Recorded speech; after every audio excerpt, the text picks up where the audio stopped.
नमस्कार दोस्तों, मैं SK Yadav sunrise job academy के यूट्यूब चैनल में आप सबों का स्वागत है। तो आज हम लोग केमिस्ट्री के एक ऐसे टॉपिक को देखने जा रहे हैं जो हमारे सारे कॉम्पिटिटिव एग्जाम में बहुत ही महत्वपूर्ण है। आइए, हमारा टॉपिक है परमाणु और अणु। सबसे पहले दोस्तों हम लोग देखते हैं परमाणु। परमाणु क्या होता है? परमाणु एक वर्ड है एटोमियो। एटोमियो से एटम का निर्माण हुआ है, एटम बना है, जिसका अर्थ होता है इंडिविजिबल। इंडिविजिबल का मतलब होता है अविभाज्य। उसको आप विभाजित नहीं कर सकते हैं, उसको विभाजित नहीं किया जा सकता है। शुरुआत में साइंटिस्टों का मानना है या अभी भी है कि जो भी पदार्थ हैं एक छोटे से पार्टिकल से मिलकर के बना है, और वही पार्टिकल्स है जिसे हम लोग परमाणु कहते हैं। परमाणु ये पदार्थ की सबसे छोटी इकाई होती है। परमाणु जो होता है वो पदार्थ के सबसे छोटी इकाई होती है। परमाणु शब्द सर्वप्रथम डाल्टन ने दिया था। डाल्टन एक साइंटिस्ट का नाम है जिन्होंने सर्वप्रथम परमाणु शब्द नाम दिया था। परमाणु, डाल्टन के परमाणु सिद्धांत बहुत ही महत्वपूर्ण है। यहां से प्रश्न अधिकतर पूछे जाते हैं। डाल्टन के परमाणु सिद्धांत।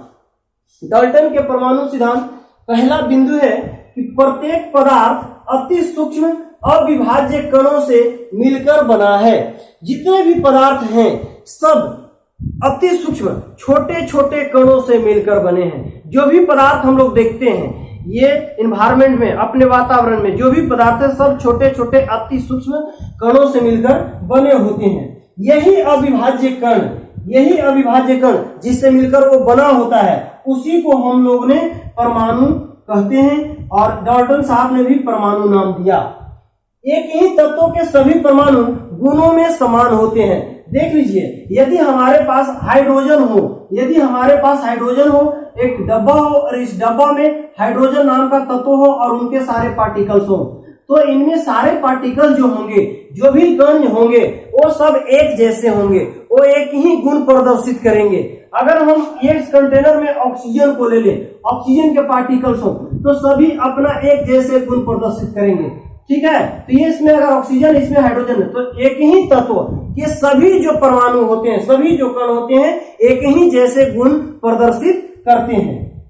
आगे अलग अलग तत्वों के परमाणुओं के गुण अलग अलग होते हैं। जैसे मान लीजिए ये हमारा हाइड्रोजन है और ये हमारा ऑक्सीजन है, और बहुत सारे तत्व हो सकते हैं। तो हाइड्रोजन के जो कण हैं ये अपना अलग गुण प्रदर्शित करेंगे। ऑक्सीजन का जो पार्टिकल्स है, कण है, वो अपना अलग गुण प्रदर्शित करेंगे। मतलब कि अगर ये दोनों के अगर आप तुलना करेंगे तो ये दोनों एक दूसरे से अलग अलग दिखेंगे, लेकिन इन लोग आपस में जो है वो एक जैसा शो करते हैं। मतलब एक ही तत्व के जो कण होंगे वो अपने वाला से एक ही जैसा गुण प्रदर्शित करेंगे। द्रव्यमान हो सकता है, कलर हो सकता है, आकार हो सकता है, आकृति हो सकता है, सारे प्रॉपर्टी जो है एक समान होंगे, एक ही अगर हो तब। लेकिन अगर तत्व अलग अलग हो तो ये कुछ और शो करेगा और ये कुछ और शो करेगा। इनके कणों का आकार अलग होगा, इनके कणों का आकार अलग होगा, इनके कणों का द्रव्यमान अलग होगा, इनके कणों का द्रव्यमान अलग होगा।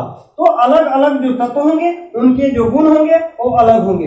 परमाणु जो होते हैं कभी भी स्वतंत्र अवस्था में नहीं रहते हैं। परमाणु कभी भी स्वतंत्र अवस्था में नहीं रह सकते हैं, स्टेबल कंडीशन में नहीं रहते हैं। हमेशा जो है से वो अनस्टेबल कंडीशन में होते हैं। हमेशा रिएक्शंस करने के लिए वो एक्टिव रहते हैं, तैयार होते हैं। तो परमाणु कभी भी स्वतंत्र अवस्था में नहीं होता है। तो ये प्रश्न बहुत पूछता है, परमाणु कभी भी स्वतंत्र अवस्था में नहीं रहते हैं। ये हमारा अगला बिंदु है। अगला बिंदु हम लोग देखते हैं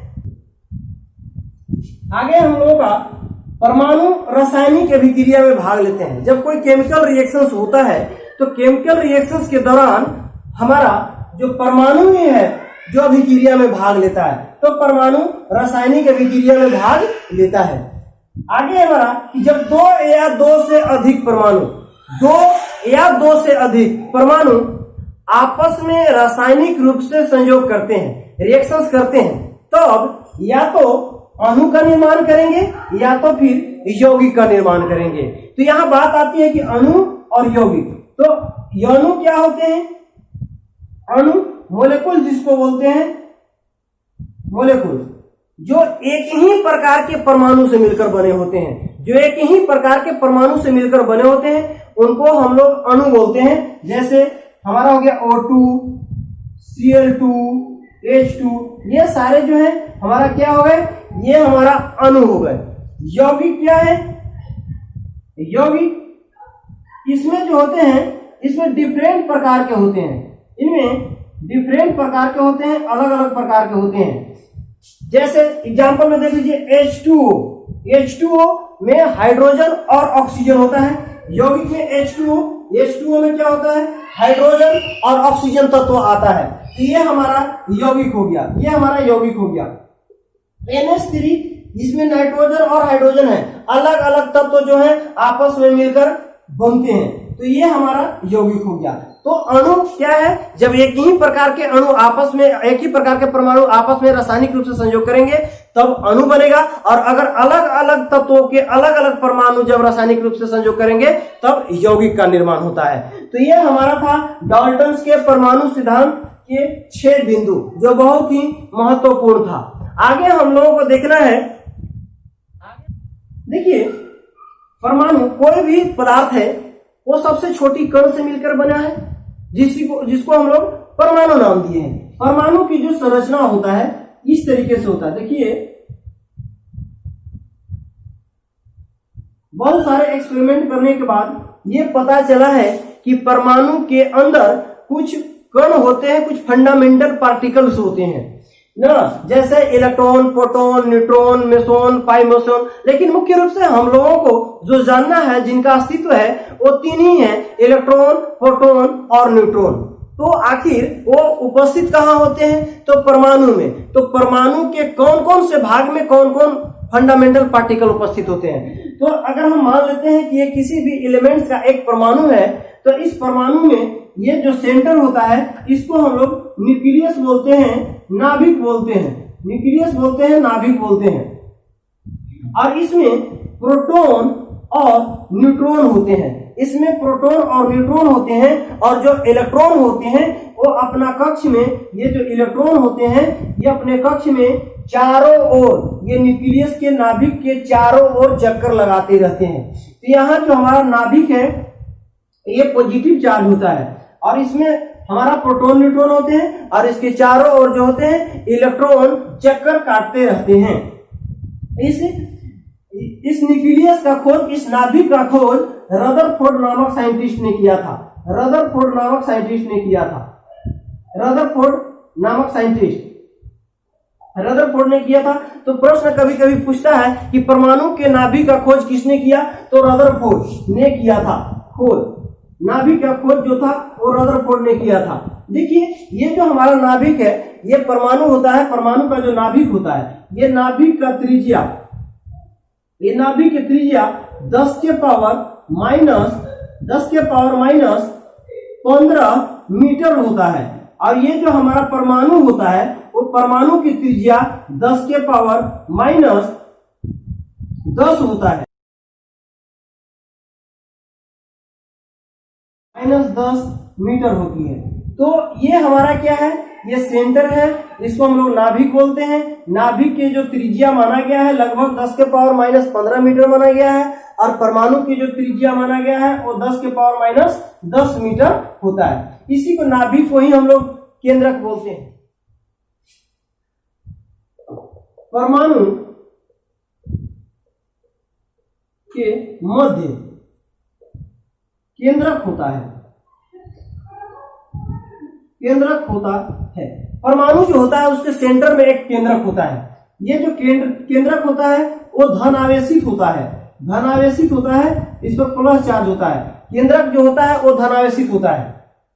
केंद्रक का अपना द्रव्यमान होता है, केंद्रक का वजन होता है, केंद्रक का द्रव्यमान होता है। और ये जो द्रव्यमान होता है वो डिपेंड करता है, निर्भर करता है प्रोटॉनों और न्यूट्रॉनों की संख्या पर। तो जो हमारा द्रव्यमान होता है इसमें होता है प्रोटॉनों की संख्या, प्रोटॉनों की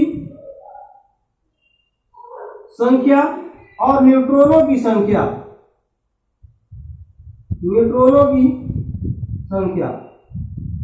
एक केंद्रक में, एक परमाणु के नाभिक में कितना प्रोटॉन है और कितना न्यूट्रॉन है, वो दोनों का योग जो होगा वही द्रव्यमान संख्या होता है। किसी भी परमाणु को हम लोग बोलते हैं कि अरे उसका परमाणु द्रव्यमान जो है कितना है। जैसे अगर हम बोलते हैं सोडियम, तो सोडियम के परमाणु द्रव्यमान जो होता है 23 होता है। तो 23 जो हुआ वो प्रोटॉनों की संख्या और न्यूट्रॉनों की संख्या को मिला करके हुआ, तो ये हमारा द्रव्यमान संख्या होता है। और ये केंद्रक के चारों ओर जो होता है, ये जो केंद्रक होता है, केंद्रक के चारों ओर इलेक्ट्रॉन्स चक्कर लगाते रहते हैं। इसके चारों ओर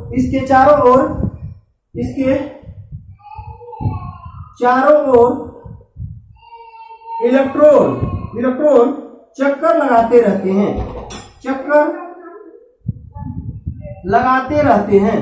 चारों ओर चक्कर लगाते रहते हैं। तो ये जो हमारा नाभिक है, यही परमाणु है, इसमें P और N होता है। तो देखिए, एक कोई भी परमाणु है, न्यूक्लियस में प्रोटॉन न्यूट्रॉन होते हैं, इलेक्ट्रॉन चारों ओर घूमते रहते हैं। इसमें जो परमाणु क्रमांक हम लोग किसी भी संख्या, जैसे अगर हम संकेत के रूप में कहें तो संकेत किसी भी तत्व को संकेत होता है, ऐसे x से इंडिकेट करते हैं। यहां जो होता है परमाणु क्रमांक होता है और इसको हम लोग z से सूचित करते हैं। और यहां जो होता है वो परमाणु द्रव्यमान होता है और इसको हम लोग a से सूचित करते हैं। तो इस तरीके से हम लोग संकेत करते हैं। तो यहां देखते हैं परमाणु क्रमांक जो होता है, कोई भी तत्व का जो परमाणु होता है उनका जो क्रम संख्या होता है, क्रमांक होता है, वो उनमें प्रोटॉनों की संख्या के बराबर होता है। यानी कि प्रोटॉनों की संख्या को ही हम लोग परमाणु क्रमांक कहते हैं। यानी कि जितना प्रोटॉन होंगे वही उनका परमाणु क्रमांक होता है। और द्रव्यमान संख्या जो होता है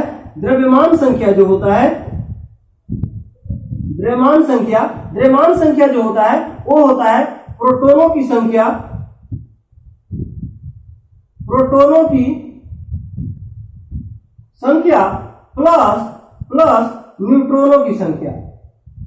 न्यूट्रॉनों की संख्या। तो ये हमको दिमाग में रखना है। परमाणु क्रमांक क्या है? प्रोटॉनों की संख्या, यानी जितना नंबर ऑफ प्रोटॉन्स होंगे वही उसका परमाणु क्रमांक होगा। द्रव्यमान संख्या क्या होगा? तो प्रोटॉनों की संख्या प्लस न्यूट्रॉनों की संख्या। यानी कि ए की अगर हम बात करें, ए माने द्रव्यमान संख्या, तो ए बराबर, इसको हम शॉर्ट में कह सकते हैं ए बराबर पी प्लस एन। और हम लोग क्या कह सकते हैं, इसको हम लोग कह सकते हैं प्रोटॉनों परमाणु क्रमांक जो हमारा है, परमाणु क्रमांक जेड इक्वल टू हम लोग कह सकते हैं नंबर्स ऑफ प्रोटॉनों की संख्या। तो सामान्यतः अगर हम बात करें कोई एक उदासीन परमाणु की अगर बात करें, तो कोई एक उदासीन परमाणु में प्रोटॉन और न्यूट्रॉन और इलेक्ट्रॉन की संख्या बराबर होते हैं। एक उदासीन परमाणु की अगर हम बात करें, उदासीन परमाणु मतलब न्यूट्रल, उदासीन परमाणु की बात करें तो उसमें प्रोटॉन, न्यूट्रॉन और इलेक्ट्रॉन के सामान्य कंडीशन में जो संख्या होती है वो बराबर होती है। तो आगे देखिए, हम लोग के पास अगर कोई चीज दिया हुआ हो, कोई एलिमेंट्स दिया हुआ हो, उसको सांकेतिक भाषा में बता दिया हो, तो हम उससे कैसे इलेक्ट्रॉन प्रोटॉन को निकालते हैं। तो ये हम लोग थोड़ा सा देखिए एग्जांपल, आपको बोल दे सोडियम के एटॉमिक नंबर 11 और ये होता है हमारा 23 द्रव्यमान संख्या। अब आपसे पूछ दे कि बताइए प्रोटॉन की, न्यूट्रॉन की संख्या कितनी है, इलेक्ट्रॉन की संख्या कितनी है। तो देखिए ये जो हमारा हो गया, ये परमाणु क्रमांक है। परमाणु क्रमांक हमारा 11 है और परमाणु द्रव्यमान जो हमारा है वो 23 है। हम जानते हैं कि परमाणु द्रव्यमान, ये परमाणु क्रमांक जो है यही हमारा नंबर ऑफ प्रोटॉन है, यानी कि प्रोटॉनों की संख्या यही है। क्योंकि हम जानते हैं कि किसी भी परमाणु में जो प्रोटॉन होते हैं वही परमाणु क्रमांक होते हैं। तो प्रोटॉनों की संख्या हमारा यही हो गया। इसलिए हम लोग अभी तुरंत देखे हैं कि ए जो होता है द्रव्यमान संख्या होता है। अगर द्रव्यमान संख्या ए है, द्रव्यमान संख्या अगर है तो ए बराबर होता है पी प्लस एन। तो अब इसमें से हमको अगर निकालना हो प्रोटॉनों की संख्या तो हमको पता चल गया अगर कहें तो, इसलिए पी बराबर हमारा कितना हो गया 11। अब हमको निकालना है न्यूट्रॉनों की संख्या। तो इसलिए n अगर हमारा इधर आ जाएगा तो क्या हो जाएगा, a माइनस p हो जाएगा। तो द्रव्यमान संख्या हमारा 23 है, तो 23 माइनस प्रोटोनों की संख्या 11 है, यानी कि 12, यानी कि न्यूट्रॉनों की संख्या हमारा 12 हो गया। अब एक चीज ध्यान दीजिएगा कि कोई भी उदासीन प्रोटोन है, उदासीन अणु है या परमाणु, सॉरी, कोई भी उदासीन परमाणु हो,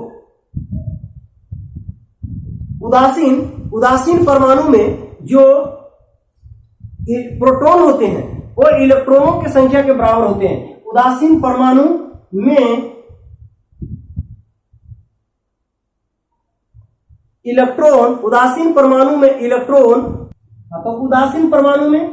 इलेक्ट्रॉन जो होते हैं वो प्रोटॉनों की संख्या के बराबर होती है। इलेक्ट्रॉन बराबर होते हैं प्रोटॉनों की संख्या।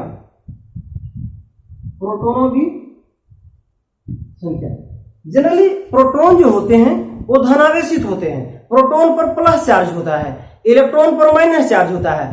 तो एक परमाणु अगर उदासीन है, दैट मीन्स उसमें धन आवेश और ऋण आवेश दोनों जो होंगे वो इक्वल होंगे। यदि इक्वल नहीं होंगे तो वो परमाणु उदासीन नहीं हो सकते हैं, वो चार्जेबल हो जाएंगे।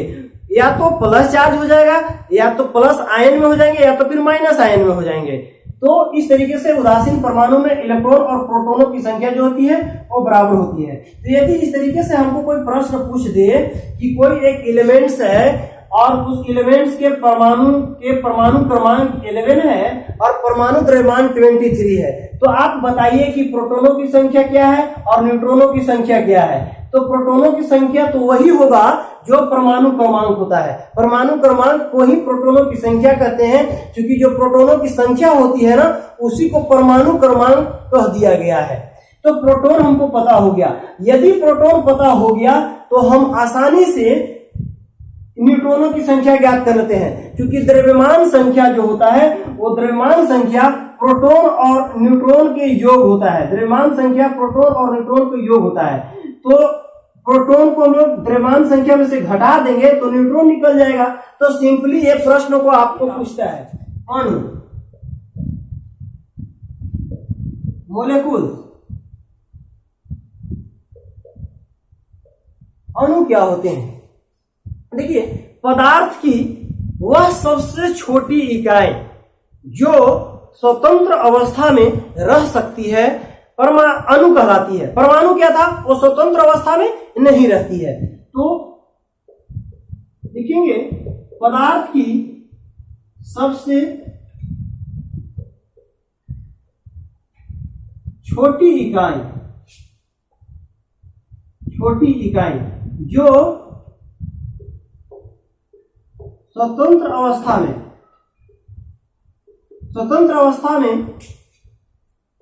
रह सकती है।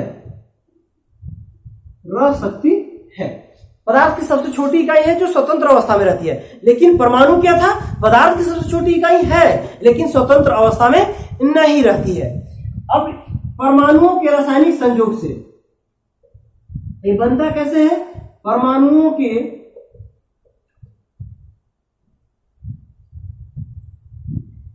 रासायनिक संयोग से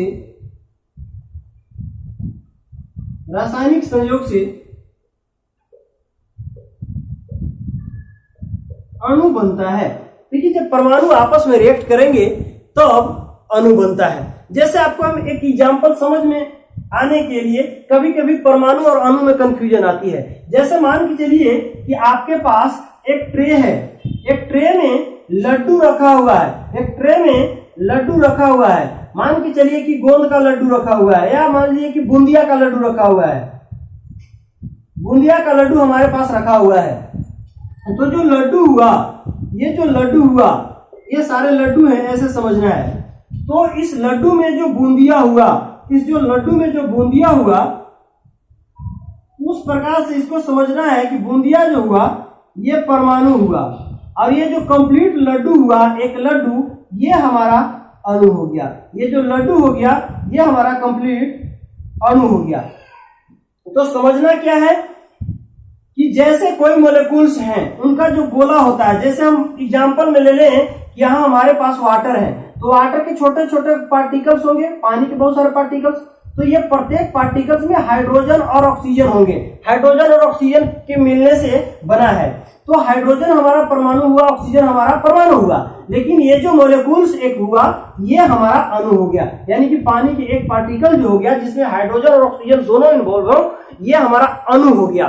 तो जनरली जो हम पीछे देखे हैं अणु, वो क्या होते हैं, एक पार्टिकल्स होते हैं, एक कण होते हैं, ठीक है ना। तो ये कण हो गया, जैसे O2 ऑक्सीजन हो गया, तो इनका एक पार्टिकल्स जो हुआ वो अणु हुआ, लेकिन ये ऑक्सीजन के दो पार्टिकल से मिलकर बना है, एक एक, तो वो जो हुआ वो परमाणु हुआ। तो ये हमारा हुआ अणु। अब एक इसी में आता है हमको मोल। देखिए मोल क्या होता है, मोल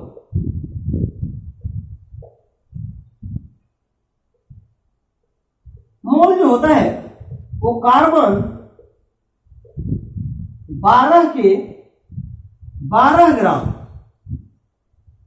के तुलनात्मक मान है, तुलनात्मक मान है। देखिए अब इसका जो मान होता है, एक मोल जो होता है वो बराबर होता है 6.022 इंटू 10⁻23 परमाणु या कण इसको कहते हैं। मतलब कि अगर एक मोल हो तो एक मोल में जो कणों की संख्या होगी, जो पार्टिकल की संख्या होगी, वो 6.022 इंटू 10⁻23 होगी। इसी को हम लोग बोलते हैं एवोगाड्रो संख्या। एवोगाड्रो संख्या भी बोलते हैं, एवोगाड्रो संख्या भी कहते हैं। एवोगाड्रो एक साइंटिस्ट का नाम है, और ये साइंटिस्ट ने ही देखा था कि किसी भी परमाणु, अणु, मोलिक्यूल्स कोई भी एक मोल ले लेते हैं तो उसमें जो पार्टिकल्सों की संख्या होगी वो 6.022 इंटू 10⁻23 के बराबर होगी। अब ये जो तुलना किया गया था, ये कार्बन 12 समस्थानिक होते हैं, उनके 12 ग्राम, कार्बन को 12 ग्राम को ले लिया गया और उनमें कणों की संख्या को गिना गया, तो गिनती में पाया गया कि कणों की संख्या इतनी होती है, तो लोग उसको मान लिए एक मोल और सबको तुलना उसी से करते हैं। मतलब यदि इतना कण आपके पास है तो एक मोल है। जैसे में अगर कोई कह दे, और इसमें हम लोग देखेंगे कि इसको सूचित करते जो है वो Na से सूचित करते हैं, Na से सूचित करते हैं, Na से सूचित करते हैं, एवोगाड्रो संख्या को करते हैं, एवोगाड्रो संख्या को Na सूचित करते हैं। अब आपसे कोई पूछ लेगा कि एक मोल H2O में कणों की संख्या कितनी होगी, तो 6.022 इंटू 10⁻23। हो सकता है कुछ पूछ दे कि एक मोल O2 में कितना होगा, तो भी हमारा यही होगा। कोई भी आपको एक मोल की अगर बात करता हो तो एक मोल में आपको बताना है कि कणों की संख्या जो होगी वो 6.022 इंटू 10⁻23 के बराबर होती है। और ये कभी कभी प्रश्न पूछता है कि एवोगाड्रो संख्या जो है वो किसका तुलनात्मक मान है, तो आपको बताना होगा कि कार्बन 12 के 12 ग्राम के तुलनात्मक मान है। तो दोस्तों इस तरीके से हमारा परमाणु और अणु का ये टॉपिक समाप्त होता है। धन्यवाद, फिर मिलते हैं हम लोग नेक्स्ट वीडियो में।